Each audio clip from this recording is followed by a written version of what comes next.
Better late than never. That's what they say. Given that's how we live it, don't be mad at the system, it's simply how we've existed. I hear a lot of people talking like they politicians and choose to be an accountant because it's safe in the business. Hey, babe. It's me, Ronnie P, and you are tuned in to Ronnie P TV. I'm just going to get right into it because this is Married at First Sight, Season 10, Episode 11. Yes, this is the episode that I owed you. So without further delay, let's just talk about it, shall we? Okay, anniversaries and secrets. I have my handy dandy notes here. So I'm going to start off with Mika and Michael. They started off, Michael decided he wanted to fix Mika breakfast for the 1 month anniversary because it's their anniversary. Yeah, yeah, anniversary. And Mika, surprisingly, is not a fan of breakfast. And I know I'm not a big breakfast person either, but I don't have an aversion to breakfast food. But what got me about this whole is her face when she was eating it. It was like, like it was nasty. I'm like, girl, show a little gratitude with your attitude. Really. Because every time they did a confessional, she's like, I hope it's not going to be every time it's all about him and about breakfast and da da da da da. I'm like, Mika, I'm not on your team anymore. I'm starting to not like your attitude. I'm starting not to like your disposition. It's starting to become a real drag, and you're starting to come off like a real nag. And I don't like nags, girl. So he explained the sentiment behind breakfast. It was something that he and his grandmother used to do on Saturday mornings, and it's a bonding time. And I thought that that was really special and really nice of him to want to share that with her. So if there's something, Mika, of tradition that you have that you'd like to share with Michael, please do so, because if you don't want to eat breakfast, tell the man. And sidebar, I'm a grits and sugar person too. So shout out to you, Michael, on that much, because I do like sugar in my grits with cheese. Yes, I do. Um, then they decide to take a little cruise out on the pier for their date, and they exchange gifts. Mika bought uh, Michael sensible gift. She bought him ties to go along with his suits, and I thought that was a really nice aesthetic gift for his career for him to wear on his job. Um, and Michael, he hesitates and he fumbles over what he got Mika. He says that he's gotten her candy numerous times, and I think that's really negligent, being that she has braces, and so she's trying to get her teeth right, and you keep buying her candy. I don't care how much she likes candy. Stop buying her candy, Michael. But he says he was pondering over what gift to get her. He said he decided to get them 2 tickets to Ocho Rios, Jamaica, and also purchased the excursion for the swimming with the dolphins, I presume. And she thought that was a nice gift. I thought it was a nice gift too, if he in fact purchased this. because we have seen that Michael's inconsistencies, if that's what we're calling them, his lies precede him. So we're still not sure. The verdict is still out on this trip. I guess we'll find out later on. But for now, he got her a trip to Jamaica. He got them a trip to Jamaica, and they're going to be swimming with the dolphins. So I think that is a nice sentiment. I hope you did this, Michael, because if not, you are on the door. Anyway, and then we move on to the headache, which is Katie and Derek for this episode. She got on my everlasting nerves. I was like, girl, I could just punch you in the face because she was just extremely too much drama. Okay, so they get into a text fight over Katie deciding that she was going to keep her condo. Again, going back to the indecisiveness of whether or not Derek is ready to use the L word, or if he's going to be ready to use the L word by the end of the 8 weeks or within 6 months, and she doesn't feel like he's going to be ready, so she doesn't feel like she should give up her condo. And I'm like, give it time, Katie. It's not that serious. A lot of people, sometimes they don't even say it within 6 months of dating. And you expect this to happen just because you're married, but you're married to someone that you don't know. And so you're married and dating at the same time. Just give it time.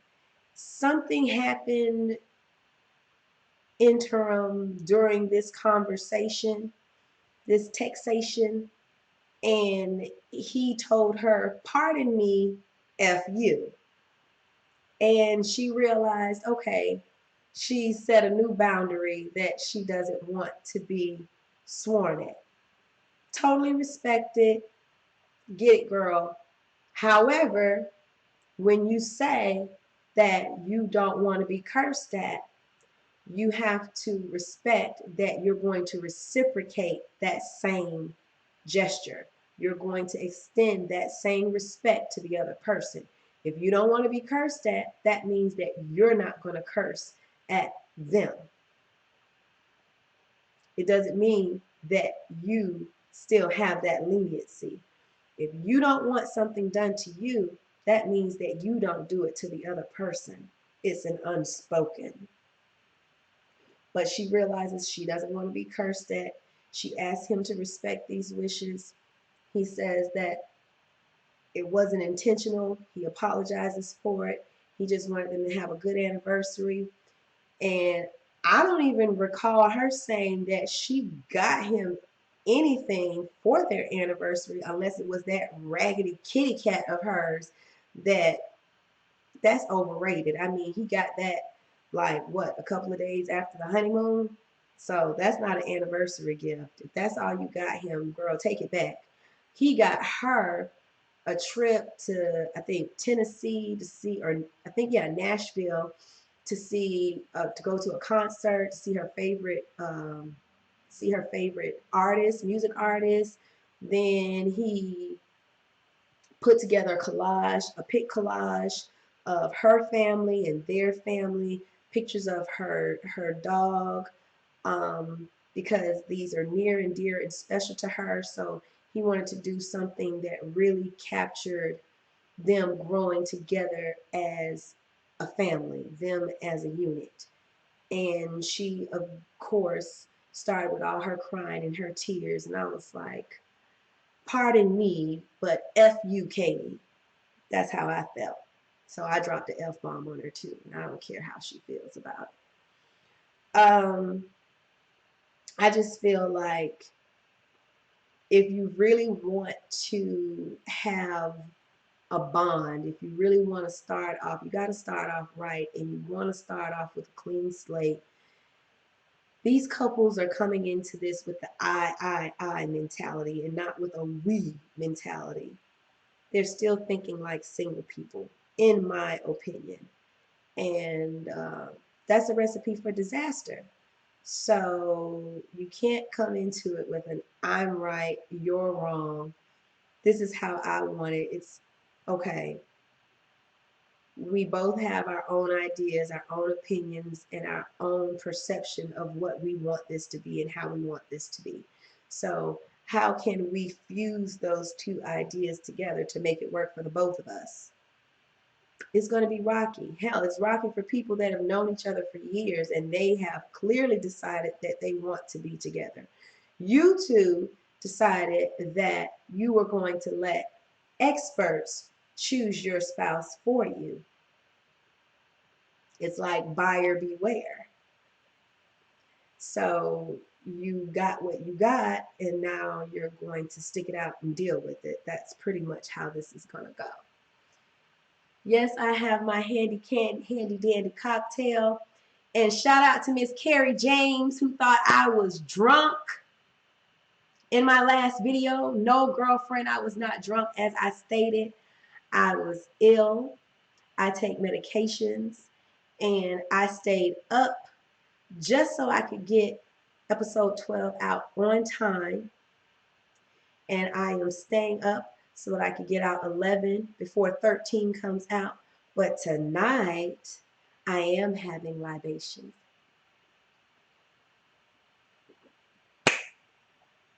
Now, on to Jessica and Austen. Jessica is a real nag. She gets on my everlasting nerves. Now, she's on the fairy tale train of I love you.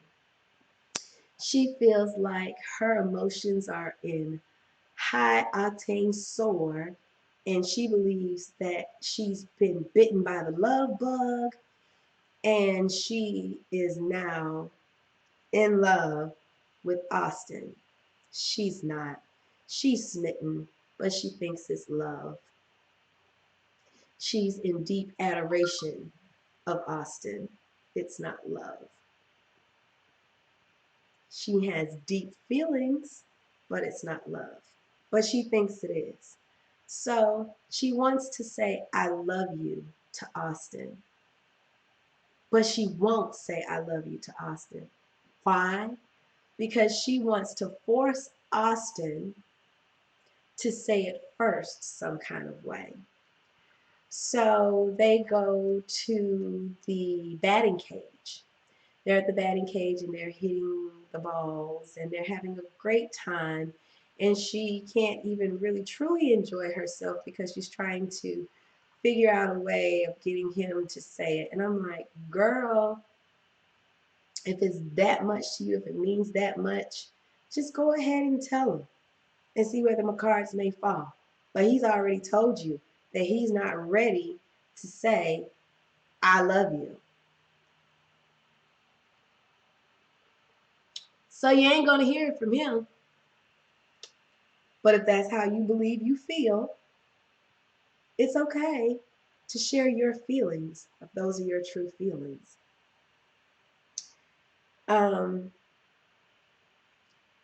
Then they have a conversation about the L word, and he again expresses that there's no rush, and he believes that, as Pastor Cal said, that they should grow, and he wants to take his time. That just bugs her that she can't control him to steer him the way she wants him to go, but she'll be okay. Then we have Zach and Mindy. Zach and Mindy. Okay. For their 1 month anniversary. Oh, go back to Austen and Jessica. He prepares a wonderful dinner, and apparently she likes sunflowers. And she's like, oh, you got sunflowers. You remembered. Or you listened. That's what she said. Because if she would have said you remembered, I would have had no problem with that. She said, "You listen." I didn't like that. What do you mean, young lady? He listened. He's not a pet and he's not a child. I don't like how Jessica talks to Austen. I feel sometimes she talks down to him. I just don't like how it sounds. And then because she wasn't able to get him to go the way she wanted him to go, her whole demeanor changed at dinner. And she's like, "Well, I'm gonna continue to eat. Are you gonna keep eating?" It was like she became very abrupt and very curt, borderline rude, because it didn't go the way she wanted it to go. And that didn't sit well with me.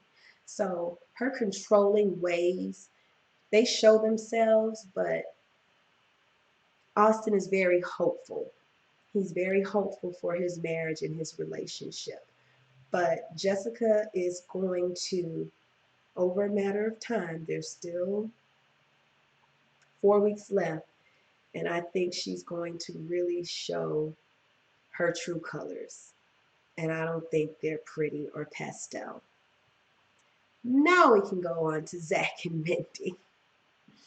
Okay, so for their activity, for their pre-anniversary activities, um, Zach is brought into Mindy's comfort zone and they are at the ice rink and he accompanies her on the ice and they have a little ice skating session and he does some double axles or single axles, and that's as far as my terminology goes. He does some loops and some spins. He does a lot of falling if you ask me. Um, but you can tell that Mindy is in her comfort zone and that's where she shines. She looked absolutely graceful on the ice. Um, and it looked like they were really having a good time. And it was really, really, really, really good to see Mindy in her element. I really enjoyed that segment. It really got dark and ugly when Zach and Mindy went to dinner. Let's just put it out there. The elephant in the room is when Zach made it seem like there was something that Mindy was keeping.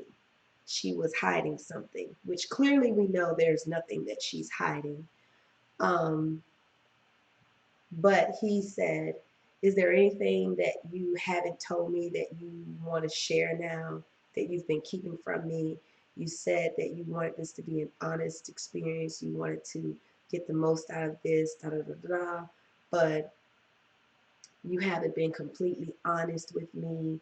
And she's sitting there looking puzzled and perplexed, like, "I don't know what you're talking about." And he's like, "Think really, really hard. Are you sure?" I really didn't like the mind game. I'm like, "Bruh, are you serious right now? You're going to do this?" And if I were Mindy, I would have said, "You know what? I've taken a lot of your BS. But since you want an out, you got it. Because you are the epitome of scum. You are lower than low. If you had to find a way to find an out and you had to flip this whole thing on me to make it seem as though I was keeping something from you, you're pathetic." But no, she wants to plead with him. She's like, "Is there something that you know that I don't?" Of course, there's nothing he knows that you don't or you do. He doesn't even know what he thinks he knows. He knows nothing. There's nothing up here in that little bubble he calls a brain but hairspray and gel. There's nothing there.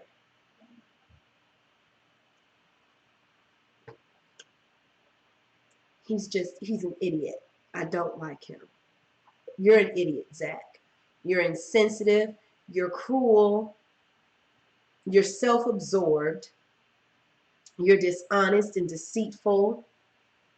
This is how you express a clear and concise thought, Zachary. And if your name isn't Zachary, it's going to be for my review. Um, yeah, he lacks the wherewithal to be honest. He just doesn't know how to be. He lacks morals. Anyway, he goes on to play the mind games, and she just gets to the point where she excuses herself. She gets up from the table and she leaves. Now, later on, they go back and they flip to the apartment. She's in the apartment. She has the basket with the gifts and the wedding album and the video. And she calls him on the phone and she asks him if he wants to come over to look at the wedding favors. Why is beyond me, but she does. He comes over, they look at the wedding album and they look at the wedding video. They start to converse. Somewhere, all up in there, friends come up, mutual friends come up, more so hers than his. And then the infamous Lindsay comes up. And he's hesitant to say that he has been exchanging conversation with her friend, her dear friend Lindsay. And they had initially started conversation via Instagram. That Instagram, all up in the DMs, baby, all up in the DMs. So it started on IG, left IG, exchanged numbers. He tried to make it seem that Lindsay was a listening ear and a shoulder for him and a filter for him to talk to her about Mindy. When Mindy talks to Lindsay, Lindsay says, "To the contrary, girl, we talked little about you and more about he and I." And I'm like, whoa. So what could you two have possibly been talking about when you don't know each other? Oh, you mean you've been getting to know each other? Like, what's your favorite color? What's your favorite food? What are you doing after I finish filming? Kind of conversation. And it sounded like the boy is mine, the boy is mine, the boy is mine. She's like, well, he told me that you two had been talking about me and that was mainly your conversation. And Lindsay is telling her, clearly that's not true. Our conversation had little or nothing to do or about you. And Mindy retorts, he looked me in my eye and told me that it was. Girl, another female is telling you that conversation had nothing to do with you. Take her word. She's telling you the truth. Where she started to lie is where she said she no longer had those text messages of what they were talking about, because her voice got shaky. It sounded like she had knots in her stomach. She got real nervous and she did not want to share with you what they had been talking about. And I said, "Ooh, that's all you needed to know. You didn't need to know anything else. Your friend is not your friend." And then she had the nerve to tell Mindy, "I think he's a despicable person. I think he's just a horrible person, and I don't want to have anything to do with him until after filming." You don't want to have anything to do with him until after filming. What does that mean? Oh, So you do want to continue speaking to him, but you're going to be respectful enough and wait till after the show's wrapped. And Mindy caught that too. She said, what do you mean you're going to wait till after filming? So you want to continue talking to him? Girlfriend said, nope. I was like, there's some holes in this house. There's some holes in this house. I was like, Mindy, if you cannot trust your friends, who can you? Because she is not somebody that you want to tell any of your secrets to. You don't want to share any of your business with her. You need to like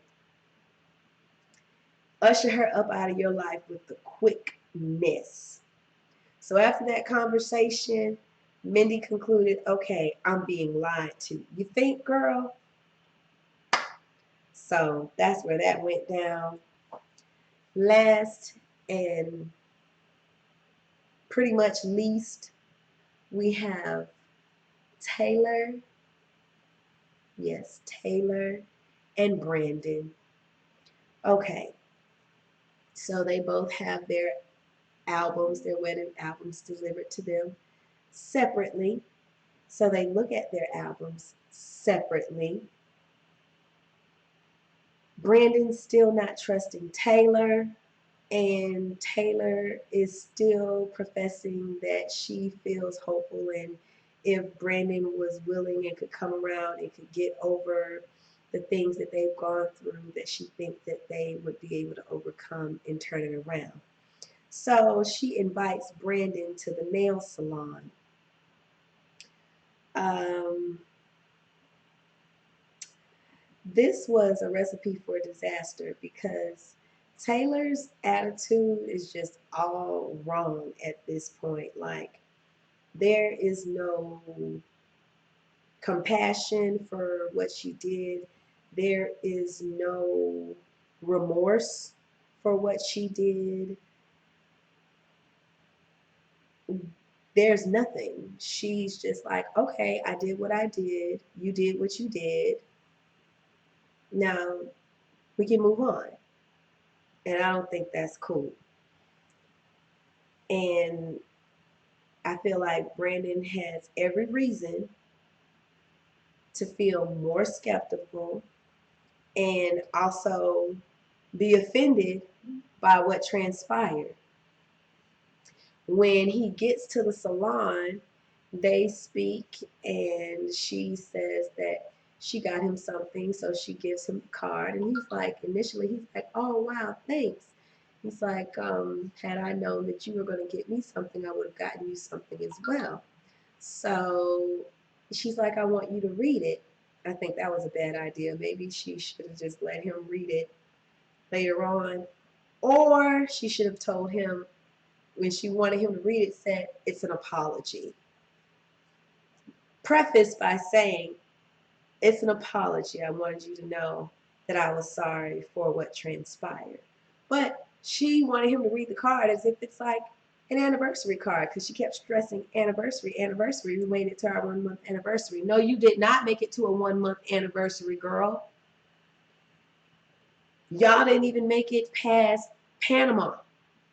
Y'all, he flipped up and blew up in Panama. You never got it back together after you came back from Panama because you wouldn't let it go. Then, after you claimed you were trying to get it back on track, you kept badgering him about it. Then you blew up and did that bull crap you did out in the front of your apartment with the video, and that forced him to move out. So once he moved out, the bond was broken. So as far as I'm concerned, you broke up. I don't care if you're married or paper, you broke up. So there was no anniversary to celebrate. So you did not make it to a month. You made it to 2 weeks maybe. You survived 2 weeks. That's it. And you barely made those 2 weeks. But Since you want to claim a month, fine, claim a month. He sits there and he reads the card, and his body language and his facial expression says it all for me. He was like, wow, okay. So she says, I want you to know that I didn't just write that. I wrote that before we got here. And he was like, yeah, you did. Okay. Yeah, you did. I thought that was classic. That was so funny. And he said, my wife is a narcissist. She can't acknowledge or admit when she's wrong. And he said, how would you feel if it was the other way around, if that was you and you got, no type of acknowledgement of wrong and it was done to you that way? She actually formed her lips to say that she would understand it if she was given an explanation. No, you wouldn't. Because you couldn't understand why he freaked out when you had a camera in his face when he was sleeping and you thought that it was funny.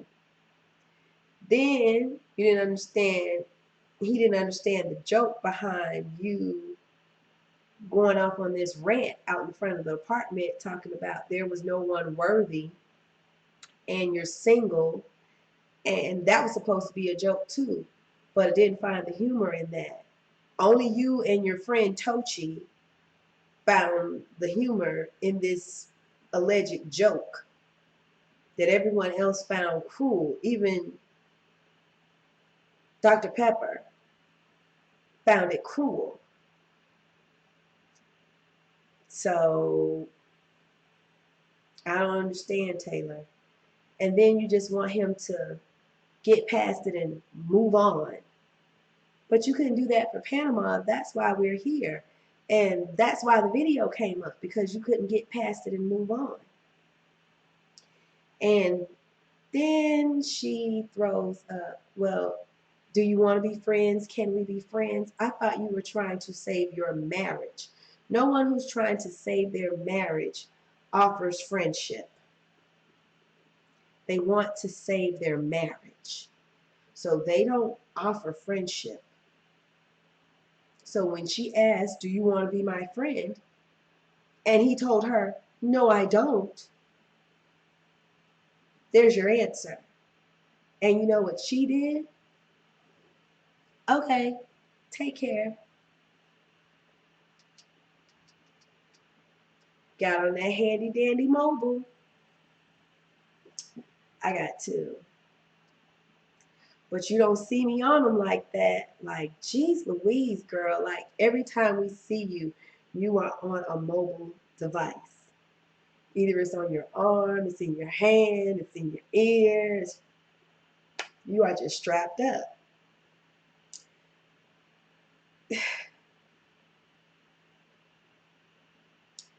I just want them to throw the whole cast away. Just throw them all away. This episode really, really, really drained me. And it's probably why it took me so long to get it out, because it drained me. I watched it a lot of times, I recorded it, and then the video got messed up again. So that's why I'm recording this again. But I'm a diligent person, and I wanted to make sure that I got this out for you, to you. Please leave your comments in the comments section below.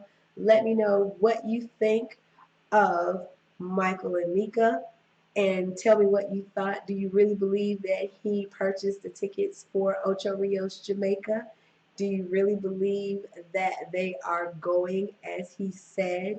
Let me know what you think about Katie and Derek. Do you think she was overreacting about, do you think that Derek was overreacting about the selling of the condo? And do you think that Katie's overreacting about the L word and him using it by the 8 weeks or within 6 months? Tell me how you feel about Jessica and Austen. Is she being a controlling nag and wanting Austen to tell her, I love you first, because she believes that she feels that way right now? Are you feeling like Zachary